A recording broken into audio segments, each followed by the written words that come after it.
Hello guys, സ്റ്റുഡൻസിന് വേണ്ടിയിട്ടുള്ള video ആണേ. ഇന്ന് വിദ്യാഭ്യാസ മേഖലയിൽ നിന്നും ഒരു സുപ്രധാന വാർത്ത പുറത്തു വരികയുണ്ടായി. ഇതിനോടൊപ്പം തന്നെ പല കുട്ടികളും ഇന്ന് അറിഞ്ഞിട്ടുണ്ടാവും. അതെ, ആ ഒരു വാർത്തയുടെ തലക്കെട്ട് എന്നുള്ളത് ഇങ്ങനെയായിരുന്നു: ഹൈസ്കൂൾ ക്ലാസ്സുകളിൽ ഇനി ഓൾ പാസ് ഇല്ല. എഴുത്തു പരീക്ഷയിൽ ഓരോ വിഷയത്തിനും 30% മാർക്ക് നേടുന്നവർക്ക് മാത്രമേ അടുത്ത ക്ലാസ്സിലേക്ക് പ്രവേശനം ലഭിക്കുകയുള്ളൂ. അങ്ങനെയാണ് ആ ഒരു വാർത്തയുടെ ഹെഡ്ലൈൻ എന്ന് പറയുന്നത്.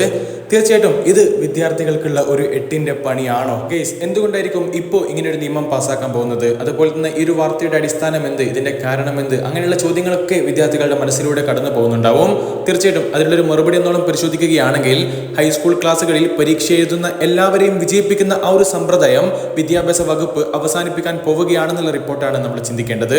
അതെ, എഴുത്തു പരീക്ഷയിൽ ഓരോ വിഷയത്തിനും ഇനി 30%-ലധികം മാർക്ക് നേടുന്നവർക്ക് മാത്രമേ അടുത്ത ക്ലാസ്സിലേക്ക് പ്രവേശനം ലഭിക്കുകയുള്ളൂ. മിനിമം മാർക്ക് എന്നുള്ള ഈ ഒരു സിസ്റ്റം, ഈ ഒരു സമ്പ്രദായം പാസ്സായോ? ഈ ഒരു വർഷം മുതൽ തന്നെ ഈ ഒരു സമ്പ്രദായം പ്രാബല്യത്തിലേക്ക് വരുമോ എന്നുള്ള ചോദ്യത്തിലേക്ക് വരികയാണെങ്കിൽ, കുട്ടികളെ നിങ്ങൾ മനസ്സിലാക്കേണ്ടത് 8ാം ക്ലാസ്സിൽ ഇത്തവണ മുതൽ ഓൾ പാസ് സിസ്റ്റം ഇല്ല എന്നുള്ളതാണ്.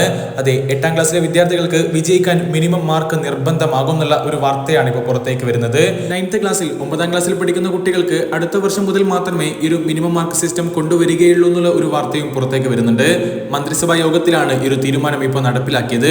എഴുത്തു പരീക്ഷയ്ക്ക് ഓരോ വിഷയത്തിലും 30% മാർക്ക് 8ാം ക്ലാസ്സിലെ കുട്ടികൾക്ക് എന്തായാലും ഈ വർഷം മുതൽ തന്നെ നിർബന്ധമാവും എന്നുള്ള കാര്യമാണ് മക്കളെ നിങ്ങൾ ഓർക്കേണ്ടത്. മാത്രമല്ല, 2026-27 അധ്യയന വർഷത്തെ SSLC എക്സാമും ഈ ഒരു മിനിമം മാർക്ക് സിസ്റ്റത്തിലാണ് നടപ്പാക്കാൻ പോകുന്നത്. എന്തൊക്കെയായാലും നിലവിൽ ഇപ്പോൾ ഈ ഒരു മിനിമം മാർക്കിന്റെ സിസ്റ്റം ബാധിക്കുന്നത് 8ാം ക്ലാസ്സിലെ കുട്ടികൾക്കാണ്. ബാധിക്കുന്നത് എന്നൊന്നും നമുക്ക് പറയാൻ കഴിയില്ല, കാരണം 30% മാർക്ക് അവർക്ക് നിർബന്ധമാവും എന്നുള്ള ഒരു വസ്തുതയാണ് നമ്മൾ ഓർക്കേണ്ടത്.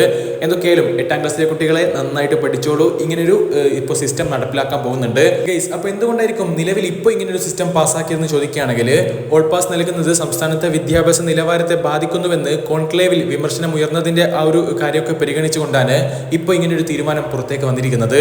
ഈ ഒരു വീഡിയോ നിങ്ങൾക്ക് ഇഷ്ടപ്പെടുകയാണെങ്കിൽ തീർച്ചയായിട്ടും ചാനൽ സബ്സ്ക്രൈബ് ചെയ്യുന്ന കാര്യം ജസ്റ്റ് ഒന്ന് പരിഗണിക്കുക. അടുത്തൊരു വീഡിയോ ആയിട്ട് നമുക്ക് വീണ്ടും കാണാം. അതുവരേക്കും ചെറിയൊരു ഗുഡ് ബൈ.